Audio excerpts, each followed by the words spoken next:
Marathi film industry की अभिनेत्री केतकी चितले अपनी एक पोस्ट की वजह से सलाखों के पीछे हैं।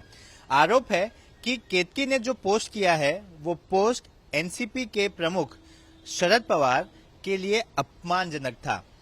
इसी विषय पर बात करने के लिए हमारे साथ वकील हैं अली काशिफ खान देशमुख। इनसे हम समझने की कोशिश करेंगे कि आखिर कैसे पोस्ट होते हैं जो आपको सलाखों के पीछे भी ले जा सकते हैं।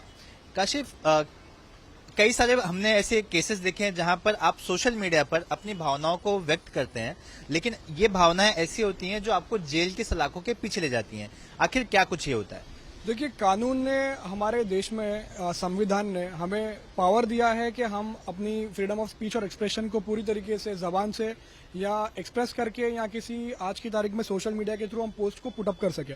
लेकिन संविधान ने ये भी हमें बोला हुआ है, कहा है कि उस freedom of speech and expression के अंदर वो सारे पावर्स और राइट्स जो है वो एब्सोल्यूट नहीं है, और वो कुछ रेस्ट्रिक्शन के साथ आते हैं, कुछ लिमिटेशन के साथ आते हैं। और वो लिमिटेशन ये है कि उस एक्सप्रेशन और फ्रीडम को लेके अगर किसी की भावनाएं भड़काई जाती हैं या किसी की धार्मिक भावनाएं उल्लंघन किया जाता है या किसी को ठेस पहुंचाई जाती है, तो उसके लिए कानून में आईपीसी सेक्शन में सेक्शन 153A, 153B, 505, 298A और ऐसी काफी धाराएं है। सेक्शन 500 डिफेमेशन भी है, 501 है, और ये सब धाराएं जो है वो इसके लिए इसीलिए बनाई हुई है कि अगर कोई अपनी लिमिट्स क्रॉस करता है और दायरे के बाहर जाके अगर कुछ गलत टिप्पणियां और अभद्र भाषाएं यूज करता है तो उनके लिए कानून बनाया गया है, जिसपे सजा जो है 2 साल से 7 साल तक की होती है। देखिए, कई बार लोग अपनी भावनाएं तो व्यक्त करते ही हैं, लेकिन कई बार बॉडी शेमिंग भी करना शुरू कर देते हैं।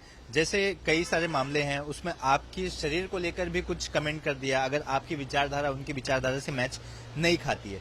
ऐसे में भी ये प्रावधान है कि उन्हें पनिशमेंट दी जाए। और क्या होता है, सोशल मीडिया पे जब केस रजिस्टर्ड होता है, सोशल मीडिया पे जब आप कोई टिप्पणी करते हैं तो ऐसे में आपके खिलाफ कई सारी जगहों पर शिकायतें जाती हैं, क्योंकि वो सोशल मीडिया प्लेटफॉर्म होता है। कई एफआईआर रजिस्टर्ड हो जाती हैं। तो इन दोनों चीज को लेकर आपका क्या मानना है? देखिए, जहां तक हम इस चीज की बात करें कि ऑफेंस जो है वो सोशल मीडिया पे हुआ है, यानी कि इंटरनेट पे हुआ है। अब वो इंटरनेट के माध्यम से देश भर में अलग अलग जगह से उस चीज को देखी जा रही है। अब अगर यहाँ से बॉम्बे में, मुंबई से कोई पोस्ट अगर पुटअप करता है जो अभद्र है और किसी के बारे में गलत बोला हुआ है, और या किसी की धर्म के बारे में गलत बोला हुआ है या किसी लीडर के बारे में गलत बोला है, और वो इंसान अगर दिल्ली से बैठ के उसको देख रहा है और उसकी कहीं ना कहीं से उसको अफेक्ट हो रहा है, तो वो दिल्ली में भी केस फाइल कर सकता है। कोई चेन्नई से देख रहा है, चेन्नई से फाइल कर सकता है, और वैसे ही अलग अलग जगह से फाइल हो सकता है, जिसका इम्पैक्ट बहुत बुरा हो सकता है उन पर जिन्होंने ये इस तरीके के पोस्ट किए हो। तो नॉर्मल क्राइम में और सोशल मीडिया क्राइम में ये सबसे बड़ा एक डिफरेंस है कि नॉर्मल क्राइम जो है उसमें प्लेस ऑफ अकरेंस देखा जाता है कि यहाँ ये कमिट कहाँ पे हुआ है, लेकिन ये सोशल मीडिया क्राइम जो है वो एक इंटरनेट क्राइम है जहाँ पे कहीं से भी केस फाइल हो सकता है, और इनफैक्ट जिसका लिमिटेशन सिर्फ एक नहीं है, एक से बढ़ के हो सकता है, जिसकी कोई लिमिटेशन भी नहीं होती है। तो ये एक बहुत सीरियस क्राइम के नाते इसको देखा जाता है। और आज हमारा जो देश है, जो दुनिया है, वो पूरी सोशल मीडिया पे काफी डिपेंडेंट है। तो हमें भी ये चीज समझनी जरूरी है कि हम कहाँ अपनी लिमिट्स क्रॉस कर रहे हैं। बॉडी शेमिंग पर बात, बॉडी शेमिंग की जहां तक बात है, देखिए, डिफेमेशन जो सेक्शन 500 है वो डिफेमेशन एक पर्टिकुलर इंसान के लिए और पर्टिकुलर ग्रुप्स के लिए भी बना हुआ है। अगर कोई इंसान किसी को डिफेम कर रहा है, उसको मोटा बोल रहा है या पतला बोल रहा है, भले वो सच हो या ना हो, लेकिन अगर उस चीज से उसको अगर अफेक्ट हो रहा है सामने वाले को और उसकी इमेज खराब हो रही है, उसे बॉडी शेमिंग किया जा रहा है और उसको उसकी पर्सनालिटी पे उसको सोसाइटल इम्पैक्ट पड़ रहा है, तो वो सेक्शन 500 के तहत एनसी रजिस्टर करके उसको कोर्ट में लेके जाके प्राइवेट कंप्लेंट फाइल करके 2 साल की जेल भी दिलवा सकता है।